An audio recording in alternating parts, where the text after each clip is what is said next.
नमस्ते। आजको भिडियोको विषय रहेको छ कोरोना भाइरसको बारेमा यत्र तत्र छरिएका कन्स्पिरेसी थ्योरिजहरूको बारेमा। र पहिलो कन्स्पिरेसी थ्योरी रहेको छ कोरोना भाइरस WHO ले मेडिकल कर्पोरेटहरुसँग मिलेर फैलाएको आतंक हो। यो थ्योरी चाहिँ हिजो आज सबैभन्दा फेमस थ्योरी भएको छ, जसले कोभिड-19 एउटा सामान्य श्वास प्रश्वासको रोगलाई मेडिकल माफिया वा भनौं औषधि कम्पनी र यसका साझेदारहरूले WHO लाई साथमा लिएर एक डरलाग्दो महामारीको रूपमा चित्रण गरेका छन् भनिएको छ। यसबाट औषधि बिक्री वितरण बढ्छ, मास्क, पन्जा, सेनिटाइजर र भाइरसको टेस्टिङ किट, रिएजेन्ट तथा मेसिनहरूको बिक्री वितरण पनि बढ्छ र उनीहरूले प्रशस्त पैसा कमाउँछन् भन्ने लजिक यो थ्योरीले प्रस्तुत गर्दछ। पहिलो कुरो 194 राष्ट्रहरूको संयुक्त प्रतिनिधित्वमा बनेको अन्तर्राष्ट्रिय जनस्वास्थ्य क्षेत्रमा काम गर्ने एक मात्र ठूलो निकाय विश्व स्वास्थ्य संगठनले यस्तो निकृष्ट काम गर्छ भनेर शंका गर्नु नै बेकार हो। र स्वास्थ्य क्षेत्रको एक मात्र अभिभावकले के आफ्नै सन्तानमाथि यस्तो धोकाको खेल खेल्छ र? होला, WHO लाई बढी डोनेसन दिने देश तथा संस्थाहरूको हालिमुहाली डिसिजन लेभलमा हुन्छ, तर त्यो भन्दैमा गम्भीर आर्थिक चलखेलमा WHO लिप्त भएको भनेर आरोप लाउन मिल्दैन। वर्ल्ड हेल्थ एसेम्ब्ली भनेको कुनै 2-4 वटा देशका प्रतिनिधिहरू मात्र मिलेर बनेको यो चीज होइन कि सारा दुनियाँलाई यसले गुमराहमा राख्न सकोस्। र मेडिकल माफियाहरूको व्यापार प्रवर्धन गर्ने दाउपेच भनेर भनिरहँदा के कोरोनामा अधिकतम कारोबार हुने मेडिकल एक्सेसरिज, रिएजेन्ट तथा मेडिकल इक्विपमेन्टहरू के सीमित कम्पनीहरूले उत्पादन गर्ने हो र? ताकि उनीहरूले WHO सँग सेटिङ गरेर आफ्नो व्यापार प्रवर्धन गरेका हुन्। मास्क, पन्जा, सेनिटाइजर, रिएजेन्ट तथा मेडिकल इक्विपमेन्टहरू संसारमा हजारौं हजार कम्पनीहरूले उत्पादन गरिरहेका छन्। केही सम्पूर्ण कम्पनीहरूले एलायन्स बनाएर WHO सँग सेटिङ गरेको होला त? निश्चय पनि होइन। यो पुराका पुरा मेडअप स्टोरीज हो। र कोरोना भाइरसको अर्को कन्स्पिरेसी थ्योरी भनेको कि कोभिड-19 एउटा महामारी होइन, किनभने यसको मृत्युदर 1% भन्दा पनि कम छ। र यो क्लेम गर्ने साथीहरूलाई मेरो प्रश्न कि महामारी अथवा पेन्डेमिकको परिभाषा भनेको मृत्युदर अथवा मोर्टालिटी रेटमा तय भएको छैन। यो त कति चाँडो एक व्यक्तिबाट अर्को व्यक्तिमा सर्छ र कति छिटो र चाँडो एक क्षेत्रबाट अर्को क्षेत्रमा, एउटा देशबाट अर्को देशमा र एउटा महाद्वीपबाट अर्को महाद्वीपमा सर्छ भन्ने हिसाबमा परिभाषित गरिएको छ। भन्नाले कुनै एउटा महाद्वीपको देशहरूमा संक्रमण फैलिएर कुनै अर्को महाद्वीपको देशहरूमा पनि यो गइसकेको छ भने यसलाई चाहिँ नि महामारी भनिन्छ। मृत्यु हुनै पर्छ भन्ने छैन। अहिले विश्वमा कोभिड-19 फैलिएको पनि लगभग 1 वर्ष हुन थालिसक्यो र जति समय व्यक्त हुँदै गयो त्यति समयमा चाहिँ यो कन्स्पिरेसी थ्योरिजहरू पनि बढ्दै गइरहेका छन्। यो स्वाभाविक पनि हो। भनिन्छ कोभिड-19 सम्बन्धी 2000 वटा भन्दा बढी कन्स्पिरेसी थ्योरिजहरू बनेका छन् र ती सम्पूर्ण कन्स्पिरेसी थ्योरिजहरूलाई 1 बाइ 1 व्याख्या र त्यसलाई डिफेन्ड गर्न सकिँदैन। र यो भाइरसको बारेमा जतिसुकै कन्स्पिरेसी थ्योरिज बनेका भए पनि मुख्य कुरो जान्नु पर्यो कि कन्स्पिरेसी थ्योरिज किन जन्मिन्छ, तिनलाई किन विश्वास गर्नु हुँदैन र तिनले के इम्प्याक्ट पार्दछन् भन्ने कुरा हामीले जान्नु पर्दछ। किनभने आज मैले एउटा कन्स्पिरेसी थ्योरिजको व्याख्या गरेँ भने भोलि अर्को थ्योरी जन्मिसकेको हुन्छ। र यो कन्स्पिरेसी थ्योरिज भनेको मानवीय समाजमा निरन्तर रूपमा आउने जाने प्रक्रियाहरू चलिरहन्छ। कुन चाहिँ सत्य समाचारहरू हुन्, कुन चाहिँ भ्रम छर्ने समाचारहरू हुन्, त्यो हामीले यकिनका साथ छुट्याएर अघि बढ्नु पर्दछ। र वास्तवमा यस्ता कन्स्पिरेसी थ्योरिजहरू किन जन्मिन्छन् त्यो कुरा जानौँ। 1 नम्बर, फुर्सद। जब मान्छे फुर्सदिला हुन्छन् दे स्टार्ट इमेजिनिङ थिङ्स र तिनीहरूले प्लट बनाउँछन् र त्यो प्लटहरू उनीहरूले सिलसिलेवार रूपमा प्रस्फुटन गर्न थाल्छन्। र पहिला जस्तो आफ्नो एक्सप्रेसनहरूलाई प्रस्फुटन गर्नको लागि उनीहरूलाई गाह्रो छैन, किनभने अहिले सोसियल मिडियाको माध्यमबाट उनीहरूले आफ्ना भावनाहरू र आफ्ना यी थ्योरिजहरूलाई सजिलैसँग सयौं मान्छेहरूको माझ फिजाउन सक्छन्। किनकि लकडाउनको फुर्सदले गर्दा यस्ता कन्टेन्टहरूले पाठकहरू पनि राम्रै भेट्ने गर्दछन्। र दोस्रो कुरो छ no proof is needed for conspiracy theory. तपाईले केही कुरा क्लेम गर्दाखेरि तपाईलाई प्रमाण चाहिन्छ, तर कन्स्पिरेसी थ्योरी बनाउनुस् त्यो थ्योरीको लागि कुनै प्रमाण चाहिदैन। It just needs explanation in a convincing way. जस्तै 2वटा घटनाहरू हाम्रो आँखा अगाडि हुन्छन् जुन कुरो प्रुभ गरिरहनु पर्दैन, र त्यो 2वटा घटनाहरू बीचमा चाहिँ हामीले एउटा के गर्छौँ भन्दाखेरि एजम्पसनहरू राखिदिन्छौँ।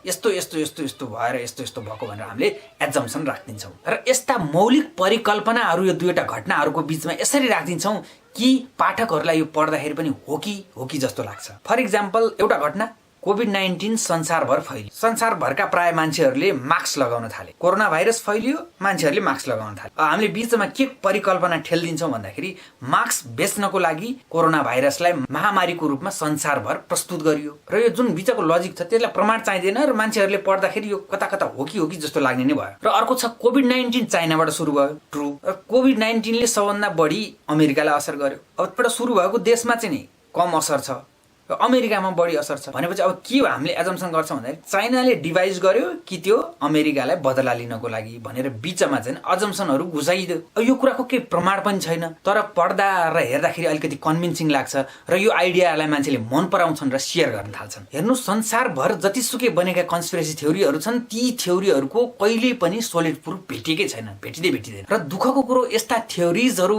भाइरल किन हुन्छन् भन्दाखेरि यसलाई डिस्प्रुभ पनि गर्न सकिँदैन। जस्तै चाइनाले युएससँग बदला लिनको लागि कोरोना भाइरस बनाएको होइन भनेर हामीले प्रमाणित गर्न सक्छौँ त? कदापि सक्दैनौँ। र त्यसकारणले यही लुप होललाई समातेर यस्ता थ्योरिजहरू बढ्दै जान्छन्। जब हामीले केही कुरा प्रमाणित गर्न सक्दैनौँ, त्यो कुरो चाहिँ ट्रु हो भन्ने किसिमको एजम्सनमा यो कन्स्पिरेसी थ्योरिजहरू सोलिडिफाई भएका हुन्छन्। र यो कन्स्पिरेसी थ्योरिजको अर्को फाउन्डेसन भनेको इन्सेक्युरिटिज। मान्छेलाई सबभन्दा ठुलो भय मृत्युदेखि छ र हाम्रो मनमा के छ? कोरोना भाइरसले मरिन्छ र त्यो हामी आफैले सिर्जना गरेको बिलिफ हो। र कोरोना भाइरसले मृत्यु निम्त्याउँछ भन्ने विश्वास चाहिँ नि हाम्रो एउटा रोजाइ हो, चोइस हो, बाध्यता होइन। किन भन्दाखेरि यदि कोरोना भाइरसको हामीले न्युज हेर्दाखेरि कोरोना भाइरसले कतिजना मर्यो, कहाँ मर्यो, कसरी मर्यो भन्ने सम्बन्धी मात्रै इन्फर्मेसन र न्युजहरू पढ्दै गयो भने हाम्रो दिमागले के सोच्छ भन्दाखेरि कोरोना भाइरसबाट मृत्यु हुन्छ, कोरोना भाइरसले मान्छे मार्छ भन्ने कुरा चाहिँ नि अलिक मजबुत हुँदै जान्छ र हामीले त्यो कुरो विश्वास गर्न थाल्छौँ। किनभने हामीले पोजिटिभ न्युजहरू जस्तै कोरोना भाइरसबाट कतिजना मान्छे निको भए,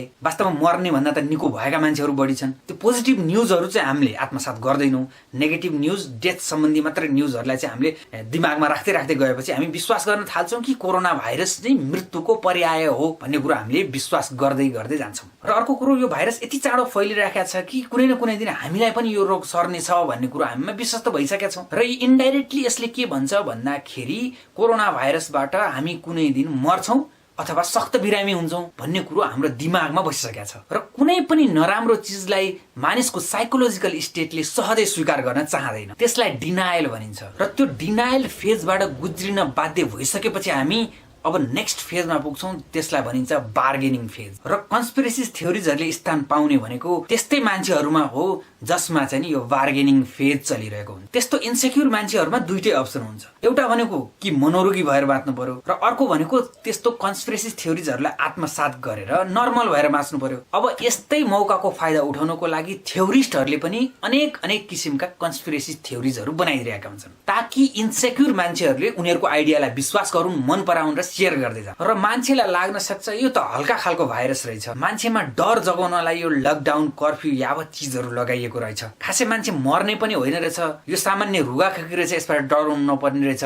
भन्ने किसिमको मान्छेमा चाहिँ नि एउटा भावनाहरू फैलिन थाल्छ। र अर्को कन्स्पिरेसी थ्योरिजको जन्म कसरी हुन्छ भन्ने क्रममा चौथो कारण भनेको भेस्टेड इन्ट्रेस्ट। र यो कुनै पनि इस्टाब्लिस सिस्टम, ट्रेन्ड वा परिपाटी विरुद्ध कन्स्पिरेसी थ्योरिज डिजाइन गरेर फेमस बनाउँदाखेरि कुनै व्यक्ति, पार्टी वा समूहलाई धार्मिक, राजनीतिक वा आर्थिक फाइदा हुने गर्दछ, तसर्थ त्यस्ता समूहहरूले यी कन्स्पिरेसी थ्योरिजहरू बनाइराखेका हुन्छन्। जस्तै फर इक्जाम्पल सरकारले लकडाउन गर्यो, अब सरकारलाई फेलर बनाउन चाहने कुनै तत्त्वहरू त त्यहाँ छन् र ती तत्त्वहरूले चाहिँ के गरिदिन्छन् त भन्दाखेरि यो लकडाउन भनेको गलत हो भनेर चाहिँ एउटा थ्योरी बनाउँछन् र त्यो थ्योरी चाहिँ सेयर गर्दाखेरि चाहिँ के हुन्छ भन्दाखेरि सरकार फेलर हुने सम्भावना बढी हो नि त भन्नाले जसले चाहिँ यो सरकारलाई चाहँदैनन् ती मान्छेहरू चाहिँ त्यहाँ सक्सेस हुने भयो, एउटा कुरो भयो। अनि अर्को कुरो, सरकारले लकडाउन गर्यो त त्यहाँ लकडाउन नचाहने मान्छेहरू पनि त छन् नि, हो, जसले लकडाउन चाहँदैन ती मान्छेहरूले पनि यो थ्योरिजहरू बन्न सक्छन्। त्यसकारणले लकडाउन नचाहने मान्छेहरू र अर्को सरकारलाई मन नपराउने तत्त्वहरू,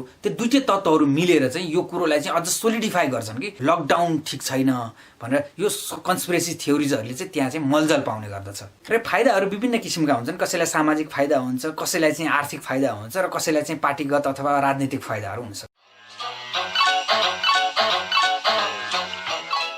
अब यो कन्स्पिरेसिज थ्योरिजको कन्सिक्वेन्सेसहरू के छन्? अब पोजिटिभ कन्सिक्वेन्सेसहरू पनि कहिलेकाहीँ हुन्छ। अघि नै मैले भने जस्तै जब मान्छे इन्सेक्युर हुन्छ कि म अब मर्ने भएँ, अब सिद्धिने भएँ, मेरो परिवारमा पनि लाग्ने भयो, मलाई पनि लाग्ने भयो, मेरो आफन्तलाई पनि यो रोग लाग्ने भयो भनेर मान्छेहरू चाहिँ तनावग्रस्त भएका हुन्। र यो एन्जाइटीको फेजबाट डिप्रेसनको फेजसम्म जाने क्रममा कन्स्पिरेसी थ्योरिजहरू आयो भने र तपाईँले त्यसलाई हेर्नुभयो, पढ्नुभयो भनेदेखि तपाईँलाई ढाडस मिल्छ र वास्तवमा संसार अन्धकार भइसकेको रहन्छ अथवा म बाँच्नु पर्ने आधारहरू पनि रहेछ भनेर मान्छेहरू डिप्रेस हुँदैनन्। त्यो कुरो राम्रो भयो। र कतिपय कन्स्पिरेसी थ्योरिजहरूले हामीले पढ्दा देख्दा नि यस्तो पो रहेछ भनेर चाहिँ हाम्रो दिमागमा चाहिँ त्यो छाप पर्छ, तर लाइफमा प्र्याक्टिकल कन्सिक्वेन्सेसहरू त्यसले खासै दिँदैन। भन्नुको मतलब एउटा कन्स्पिरेसी थ्योरी पढिसकेपछि तपाईँको व्यवहारमा अथवा तपाईँको भविष्यमा तपाईँको स्वास्थ्यमा प्रभाव पर्ने किसिमको खासै हुँदैन। प्राय कन्स्पिरेसी थ्योरीहरू त्यस्ता हुन्छन्। तर कतिपय कन्स्पिरेसी थ्योरिजका एजम्पसनहरू हदबाट बाहिर निक्लेका। जस्तै फर इक्जाम्पल र एउटा कन्स्पिरेसी थ्योरी यो पनि छ कि कोरोना भाइरस श्वास प्रश्वासको समस्या हो भनेर मास्क लगाउन लगाइन्छ।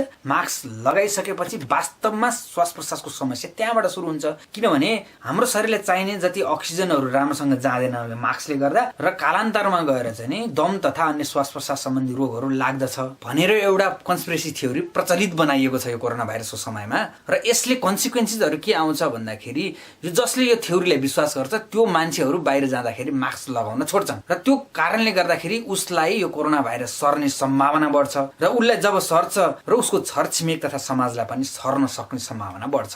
र त्यो कारणले गर्दा यो चाहिँ के भयो त भन्दाखेरि यो कन्स्पिरेसी थ्योरीले जन्माएको नराम्रो कन्सिक्वेन्सेसहरू हो। त्यस कारणले कन्स्पिरेसी थ्योरी भनेको कहिले पनि फलो गर्नु हुँदैन। यसले कुन बेला नराम्रो इम्प्याक्ट पार्न सक्छ भन्ने कुरा हामीलाई पनि थाहा हुँदैन। जसले यो कुरा विश्वास गर्छ उसले फलो गरिरहेको हुन्छ र अननोइङली उसलाई र उसको परिवार समाजलाई चाहिँ यसले इम्प्याक्ट पारिरहेको छ भन्ने कुरो उसलाई थाहा पनि नहुन सक्छ।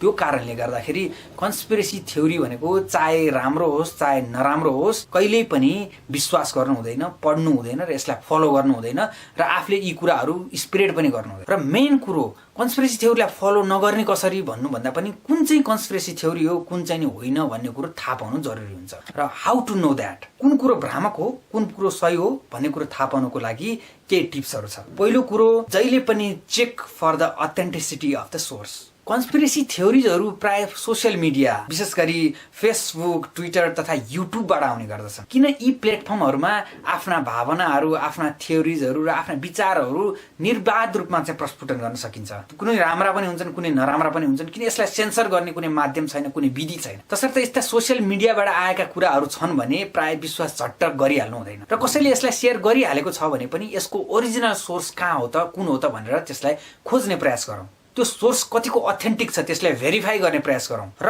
आफूले आफूलाई सेन्सिबल भएर प्रश्न सोध्ने गरौँ कि यो ठिक होला त, कि यो सही होला त भनेर प्रश्न गर्ने बानी बसालौँ। कुनै पनि चिजको अन्धभक्त भएर विश्वास गर्नु हुँदैन। जहिले पनि त्यसलाई क्रस क्वेसन गर्नै पर्छ। Be educated, be sensible, be unbiased and be critical. र अर्को महत्त्वपूर्ण कुरा भनेको न्युज र ओपिनियनहरू पढ्ने र फलो गर्ने गर्दाखेरि जहिले पनि ट्रस्टेड सोर्स मात्र फलो गरौँ। यस्ता ट्रस्टेड सोर्सहरूले कहिल्यै पनि कन्स्पिरेसी थ्योरिजहरूलाई प्रमोट गर्दैनन्, बरु ती कन्स्पिरेसी थ्योरिजहरूलाई चाहिँ नि पर्दाफास गर्ने काम गर्दछन्। जस्तै तातोपानीखबर.com भन्ने एउटा चाहिँ नि अनलाइन पोर्टल छ भने यस्ता किसिमका अनलाइन पोर्टलले सही समाचार दिए पनि त्यो कुरो क्लिक गरेर भित्र खोलेर हेर्दैनन्। किन भन्दा च्याउ जसरी उम्रेका यस्ता जे पाए त्यही पोर्टलहरूले समाचार दिए पनि अरू मिडियाबाट चाहिँ कपी गरेर दिने हुन्, नत्र भने यस्तै किसिमका नचाहिँदा कुराहरू कन्स्पिरेसी थ्योरिजहरूले नि आफ्नै ओपिनियनहरू राख्दिने, सही समाचार प्रसारण गर्ने भन्दा पनि नयाँ समाचार आफैले सिर्जना गरेर दिने, यस्ता किसिमका प्रवृत्तिहरू हालिमुहाली भएका हुन्छन्। त्यसै कारणले ट्रस्टेड न्युज च्यानल र ट्रस्टेड अनलाइन सोर्स अन्य स्रोतहरू हामीले कहिल्यै पनि विश्वास नगरौँ। आजकल अनलाइन पोर्टलहरूले क्लिक बेट राखेका हुन्छ, एकदम उत्तेजना फैलाउने किसिमको, घृणा फैलाउने किसिमको, एकदम रिस पैदा गर्ने किसिमको चाहिँ टाइटलहरू राखिदिने ताकि त्यो चाहिँ मान्छेहरूले तुरुन्तै क्लिक गरौँ, सेयर गरौँ र धेरै मान्छेसँग पुगौँ। त्यो कारणले गर्दा एडबाट चाहिँ उनीहरूले पैसा कमाउने हुन्छ। भ्युज तथा क्लिकहरू बढाउनलाई यस्ता किसिमका चाहिँ व्यापारहरू भइरहेको पाइन्छ। त्यस कारणले यस्तो व्यापारको पछि लाग्ने अनलाइन पोर्टलहरूलाई जहिले पनि अनफलो गरौँ। र कन्स्पिरेसी थ्योरी पत्ता लगाउने अर्को तेस्रो उपाय भनेको संसारमा जतिसुकै कन्स्पिरेसी थ्योरिजहरू बनेका छन् ती सबै कन्स्पिरेसी थ्योरिजहरू फ्याक्ट चेक भएर डिस्प्रुभ भइसकेका छन्। त्यसैले कुनै पनि एउटा थ्योरी, कुनै पनि एउटा विश्वास नयाँ ओपिनियन तपाईलाई चाहिँ एउटा कन्स्पिरेसी जस्तो लाग्यो भने तपाईँ सिधै गुगलमा जानुहोस् र गुगलमा टाइप गर्नुहोस् त्यो कन्स्पिरेसी थ्योरी के हो टाइप गर्नुहोस् र लास्टमा फ्याक्ट चेक भनेर चाहिँ सर्च हान्नुहोस् र त्यो विषयमा फ्याक्ट चेक भएर त्यसलाई डिस्प्रुभ भइसकेको उदाहरणहरू त्यहाँ थुप्रै हुन्छ। यो विश्वमा यस्तो फ्याक्ट चेक गर्ने विभिन्न कम्पनीहरू छन्। विशेष गरी यो पत्रिकाले एउटा टिम बनाएर यो फ्याक्ट चेक गर्ने काम निरन्तर गरिरहेको हुन्छ र नेपाली न्युजहरूमा चाहिँ फ्याक्ट चेक गर्ने काम भनेको mysansar.com ले गरिरहेको हुन्छ। सबै न्युज तथा कन्स्पिरेसी थ्योरिजहरूमा उसले फ्याक्ट चेक नगरे पनि सामान्यतया उसले गर्दछ। र यो भिडियो सही लागेमा सेयर गर्नुहोस्, नलागेमा किन सही लागेन त्यहाँ कमेन्ट गर्नुहोस्। स्वस्थ व्यस्त अनि मस्त रहनुहोस्। अर्को भिडियो नआउन्जेलसम्मको लागि गुड बाई।